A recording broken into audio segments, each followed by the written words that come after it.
Bonjour, c'est présentation de la vanne Transit aujourd'hui. Fait que, en fait, tu veux juste me suivre. Donc, Transit qui est jusqu'à 5 passagers. On a finalement, de ce côté-ci, ce qui est vraiment important, on a une vitre à l'extérieur. On a 9 pieds 3, donc à peu près, je dirais, 2,5 mètres. Ici, on n'a pas de pont couvert. Ceci dit, quand vous arrivez dans les campings, c'est impératif finalement d'avoir quelqu'un qui soit à l'extérieur pour pouvoir vérifier est-ce qu'on ne recule pas dans une branche d'arbre ou quoi que ce soit. Ils sont un peu plus gros, nos véhicules, au Canada, en fait, en Amérique. Donc, particularité qui est importante, là, pas de pont couvert, mais quand même faire attention quand on recule. Après ça, ben, il n'y a rien de spécifique en fait à savoir en ce qu'elle fait à la. C'est un véhicule qui est quand même assez très simple. Là. Ici, on a un banc 3 passagers. Donc présentement, on a une configuration avec 2 enfants. Puis quand on va finalement à l'arrière, on va aller chercher finalement la petite table, qui est juste ici, qui nous permet finalement d'avoir, lorsqu'on met les sièges swivel, 4-5 mêmes personnes qui vont pouvoir manger ensemble. Pour faire les sièges swivel, il y a des petits trucs à l'avant ici, rouges, qu'on tourne. La particularité avec les transits, c'est qu'il faut absolument pencher un peu le banc comme ça, puis ouvrir la porte pour pouvoir le tourner. Et ici, pouvoir avoir face à l'arrière.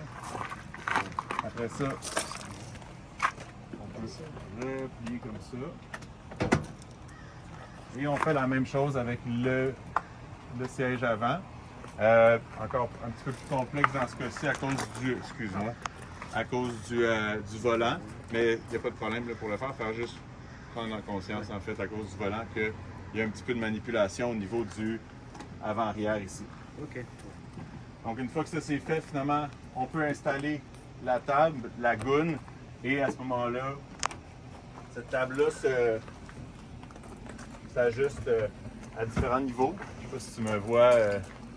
Fait que tu peux la monter comme ça, la descendre, et une fois que c'est cédulé, on peut serrer comme ça. C'est la même chose qu'ici aussi, en fait. Donc, elle se bouge comme ça, puis on peut la serrer finalement à notre guise. OK. Et à ce moment-là, la poser pour pas qu'elle bouge. C'est quelque chose qu'on peut laisser sur la route. Là, tu vois, elle est un peu haute, fait que je l'aurais descendu. C'est quelque chose qu'on peut laisser sur la route, bien s'assurer que ça soit bien fixé pour pas qu'en accélérant, ben, paf. Autrement, ben, on peut la mettre juste à l'arrière, là. Donc là, je vais l'enlever. Je vais la poser en arrière ici.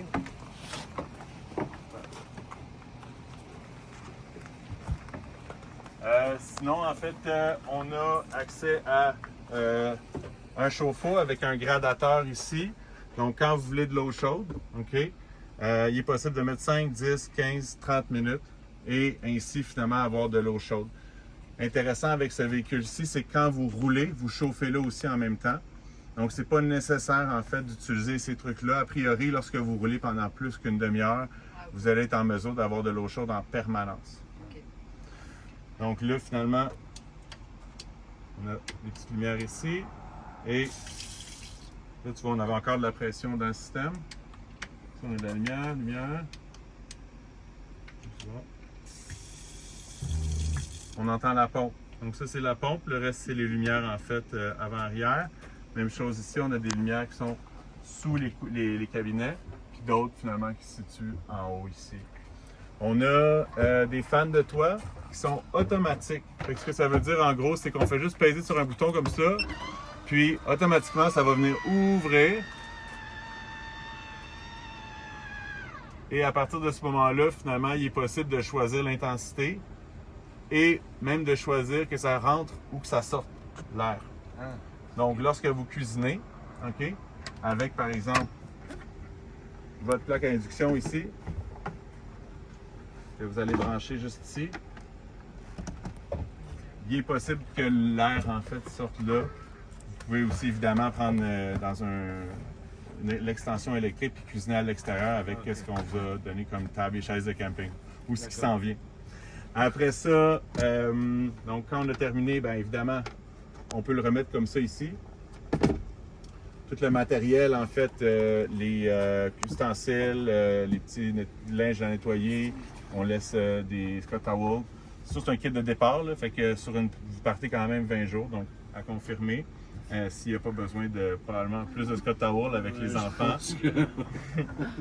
Après ça, on a un frigo ici, on lève comme ça. Il y a un petit congélateur juste en haut, en fait, qui est possible d'aller mettre des choses en dedans. Fait que j'étais en train de checker ça comme tu peux. Ceci dit, en fait, vous allez voir, il y a quand même pas mal de... En ce moment, ça va agrémenter le vidéo, en fait. Tu as ton indicateur de charge aussi ici, 13,53. Le véhicule se charge avec les panneaux solaires lorsque vous roulez, ainsi que lorsque vous le branchez. A priori, vous n'aurez jamais à avoir à vous charger compte tenu que vous êtes constamment sur la route. Advenant par contre que vous arrêtiez pendant une période prolongée puis que vous continuez à utiliser, exemple, la plaque à induction ou le chauffe-eau, à ce moment-là, bien entendu, il va falloir considérer se brancher. Autrement, si vous êtes toujours sur la route, il n'y a pas de problème. L'alternateur plus les panneaux solaires vont faire le travail. Il y a une autonomie, combien de temps à peu près? C'est en fait plus en termes d'ampères-heure, c'est 400 ampères-heure, donc ce qui est énorme. Ouais. C'est une énorme batterie en fait auxiliaire.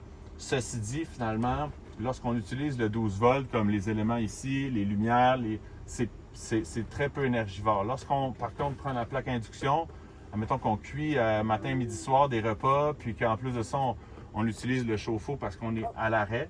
Donc, c'est des éléments finalement qui vont affecter le... Mais ça, de toute manière, vous allez le voir tout de suite en appuyant finalement sur On ici. On a finalement tous les détails en fait. Inverter on, overload. Si jamais low battery arrive, là vous allez le voir, ça va être en jaune ici. Il s'agira finalement de regarder. De brancher quoi. Voilà. Mais comme je vous dis, dans votre cas spécifique, où est-ce que vous allez faire la Gaspésie, le Saguenay, puis revenir après, ça ne sera pas le cas. En fait, le plus long, je crois que c'est 48 heures ou 3 jours. Vous ne devriez pas avoir de problème. On ne devrait pas avoir de problème. Enfin, le plus long, on est à l'arrêt. A priori, juste pour indication, nous autres, on ne va jamais aller charger nos véhicules quand ils sont à l'arrêt ici, simplement parce qu'ils arrivent pleins, puis qu'ils font juste utiliser le 12 volts, en fait, pour le frigo le laisser fonctionner, tout ça. Et comment on charge, au final, je n'ai pas compris. S'il y a besoin de charger? Il y a en fait une prise à l'extérieur, simplement, qu'on vient brancher. Ouais. Je pense pas l'avoir montée, mon erreur. Fait que, ceci dit, en fait, elle est dans le pare-choc arrière, puis il y a un adaptateur, on finira avec ça quand on ressortira à l'extérieur. Et donc ça, on peut brancher si on a des trucs à charger? Les trucs à charger... On a que des téléphones à charger. Quoi. Exact. Donc, ces prises-là vont uniquement marcher lorsque le convertisseur de courant fonctionne. Donc, en gros, le 12 volts fonctionne en tout temps, tandis que le convertisseur de courant nécessite finalement d'être mis à on, comme cela. Donc, en fait, le convertisseur de courant, c'est pour le rendre en 110 volts, donc qui est comme l'énergie nécessaire pour la plaque à induction, ainsi que des chargeurs. Okay. Si vous avez par contre besoin de chargeurs de cellulaire, dans le véhicule, il y a des prises USB à l'avant, ainsi qu'en haut du volant, je ne sais pas si tu peux voir, juste là. Puis ça, généralement, c'est l'idéal, en fait, pour se charger lorsqu'on est sur la route, parce qu'autrement, ça implique qu'il faut ouvrir... Autrement, ça implique qu'il faut ouvrir le convertisseur de courant et plugger. Donc, ça prend plus d'électricité que nécessaire, en fait, pour le changement. Mais oui, c'est possible de le faire. Quand on roule, on doit l'éteindre ou... Si c'est pas utilisé, en fait, puis même si vous l'éteignez, ça va quand même... Tout le frigo, tout va continuer à fonctionner sans problème. OK, d'accord. Est-ce que c'est clair? Parce que ça se peut aussi que j'ai déjà oublié l'élément de la plug électrique en arrière, donc... On a ici, en fait, tout ce qui est rangement additionnel au niveau de... On a des petits trucs pour la toilette, des trucs pour nettoyer. Puis, après ça, on a énormément de rangements en haut ici. Donc, ici. Puis, à chaque fois, en fait, là, on a mis des petits boutons pression, comme ça, pour s'assurer, finalement, qu'il n'y ait pas de Ouais, non, mais c'est plus un petit. Ah, le claquement. Ouais, c'est ça, c'est quand même assez. Fait que quand vous voyez en fait que le bouton reste comme ça, faites juste pousser, puis en fait ça va revenir en fait. Et là, ben, vous avez l'essentiel pour 5 en fait, donc même s'il vous manque un élément en cours de route ou si vous le perdez, ben, vous ne serez pas mal pris. On a finalement tout le kit de cuisine ici. Et ici, je pense que ça reste du rangement. Fait que vous avez 3 gros caissons pour pouvoir mettre tout votre matériel. 2 lits queen complets. Puis en dessous, on a la toilette, ainsi en fait que un petit tabouret pour monter en fait en haut ici.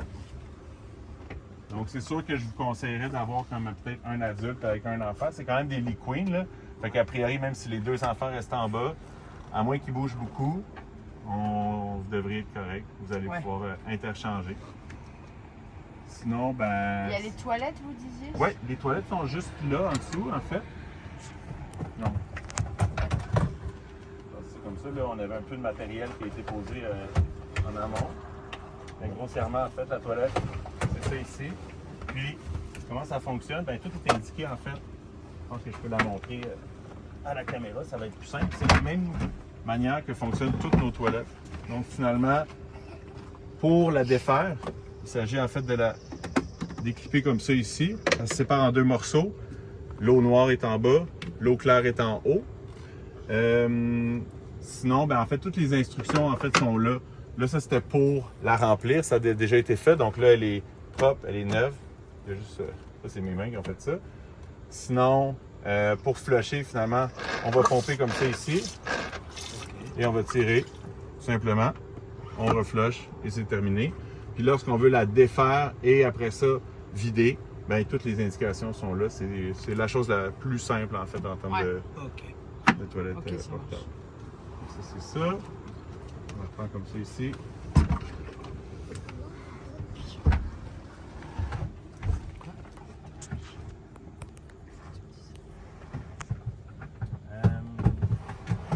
met ça comme ça. Sinon, il y a les petites veilleuses. Il n'y a rien de spécial par rapport à ça. Ça, pour l'ouverture des... Oui. Celui-là, il faut le fermer quand on roule. Ouais, idéalement, sinon vous allez l'entendre là, sur l'autoroute. Fait qu'on fait juste peser sur off comme ça. Pour ouvrir la fenêtre ici, en fait, c'est comme ça. On baisse le petit clapet. Ça aussi, je vous conseille de la laisser fermer. Ouais, absolument. Fait que là, on ouvre comme ça. Vous avez la possibilité de garder le moustiquaire dans la fenêtre.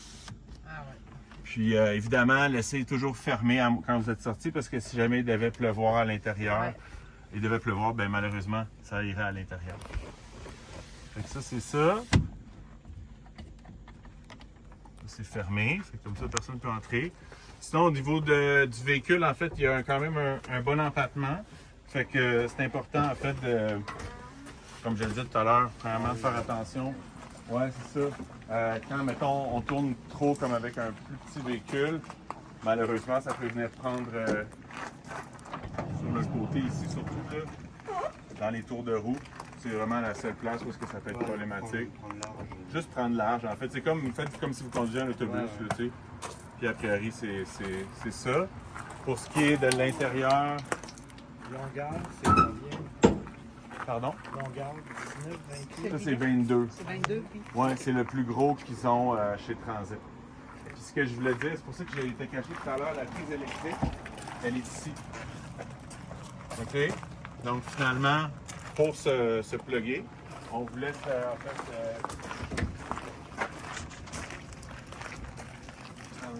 Non, mais il n'y a pas de problème, mais c'est...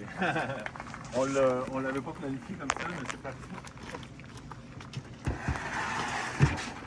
En fait, vous avez la prise électrique ici. Et l'adaptateur qui est juste ici. Donc, ce que vous faites, très simplement, vous allez brancher cela ici. OK?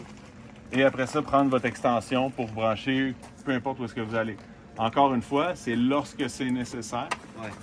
Parce qu'a priori, si vous êtes toujours sur la route, ben, l'alternateur va faire le boulot a priori. Je dis beaucoup de fois a priori, mais parce que... Des tuyaux, je ne sais plus, il y a une douche extérieure, c'est ça? La douche extérieure est juste ici. On a finalement le nécessaire avec la douchette extra. trouve juste là. On l'a fait essayer. Ah, elle est là. Parfait. Je change de les chercher.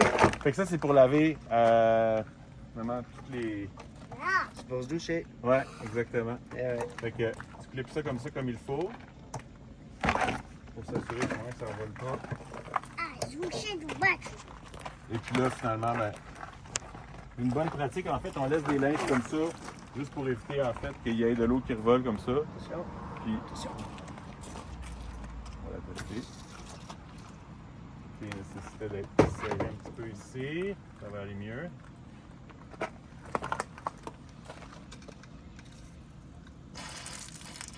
Là, tu vois, il y avait de l'antigel dedans.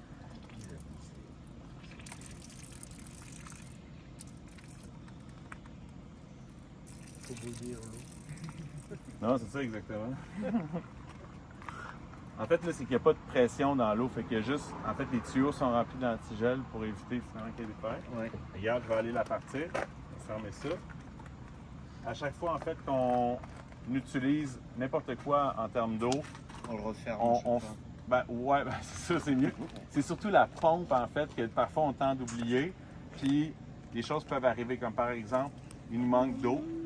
Ou, admettons, on laisse la pompe ouverte, on utilise l'eau. Et là, elle va continuer à rouler constamment si jamais il manquait d'eau. Et là, malheureusement, ça peut brûler le moteur de la pompe. Fait que puisque vous partiez par... Il faut de l'eau. Ouais. Vous avez 23 gallons d'eau claire, donc ce qui équivaut à 78 litres. Et même chose pour l'eau grise, en fait, où est-ce que l'eau s'en va en dessous du véhicule. Donc, finalement, je vais juste aller ouvrir la pompe pour faire le test.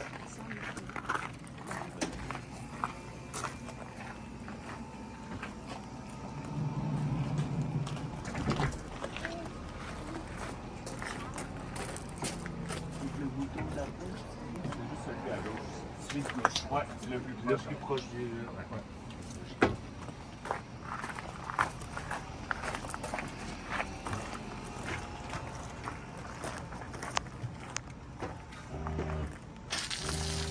Excusez-moi. Non. Fait qu'il y a différents jets, évidemment, dépendant à quel point vous avez besoin de vous laver. Parfait.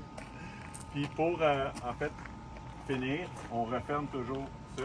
Puis là où est-ce que ça devient important, finalement, c'est qu'on va aller enlever la pression dans la hose avant de le rouvrir. Ah, ok. Comme ça va vous éviter, finalement, d'avoir plein d'eau qui fait psh comme ça. On peut même vider, en fait, la hose. On vous laisse le bac de plastique, bien entendu, pour éviter que l'eau rentre à l'intérieur. Puis pour remplir l'eau, en fait, on a deux options. Soit, en fait, sur le canal de la pression d'eau de la ville. Là, vous allez être souvent, ou presque exclusivement, toujours sur la route, ou pas dans des campings. Les gens qui veulent aller dans les campings, ils ont juste à se brancher ici, puis tu as de l'eau, finalement, sans devoir remplir toujours ta tank à eau de 23 gallons. Autrement, finalement, c'est pas compliqué. On vient remplir ça ici, par ici, avec le tuyau. Donc, on le branche. En fait, on le serre, comme ça ici. Et dans le véhicule, on est bien déjà, hein? C'est cool! Et dans le véhicule, on a finalement notre gauge à eau. Là, tu vois, il est presque plein, en fait. Donc, on est juste ici, Ah oui, d'accord. du 23 gallons. Il y a un reflux. Donc, dans le pire des cas où est-ce que vous iriez à remplir trop, ça va sortir à l'extérieur sans problème. Là. Donc, il n'y a pas de crainte à y avoir. Ceci dit, on fait quand même attention lorsqu'on remplit. On peut le faire à deux. C'est quelque chose que vous allez sans doute faire seulement une fois par semaine de toute manière. Ouais. Donc, ça, c'est ça. C'est pas mal tout, en fait, je te dirais. Est-ce que vous avez d'autres questions par rapport à ça? Non. On va vous envoyer le vidéo, déjà. Ouais. Fait que ça va être bien. L'eau, ça peut se charger dans les stations essence ou dans les. L'eau, en fait, contrairement, tu sais, au Ouais, Québec, ouais, on c'est- est vraiment. Il y a des stations spécifiquement, genre dans les offices de touristes. Vous allez trouver ça sur, mettons, Power for Night. Ouais. Vous allez chercher eau, puis vous allez voir. C'est moins fréquent dans les stations-service, en fait, je te Ok, dirais. d'accord. Ah ouais. Donc, c'est beaucoup plus. Puis, il y en a plein dans les villages. Exemple, ici à Tourisme-Bromont, il y a une place pour vidanger, donc pour Qui remplir réserve l'eau. ici. Oui, exactement. Donc, à ce moment-là, ben c'est pas sorcier. On remet ça à l'intérieur. Puis juste une petite question, peut-être que ça peut les aider. Ben, en tout cas, c'est pour ma Oui. curiosité à moi aussi. Oui. Si, exemple, on est dans un camping et on est branché avec l'eau du camping, tu n'es pas obligé de faire fonctionner ta pompe parce que tu as de l'eau à pression avec ton camping, c'est ça? Exactement. Ah, ouais. Avec la pompe, vous n'avez pas besoin de faire fonctionner la pompe quand vous êtes branché directement avec de l'eau courante avec le camping, exemple. Ok, d'accord. Moi, je vais leur montrer après. Puis vous Je pourriez peux probablement le faire. brancher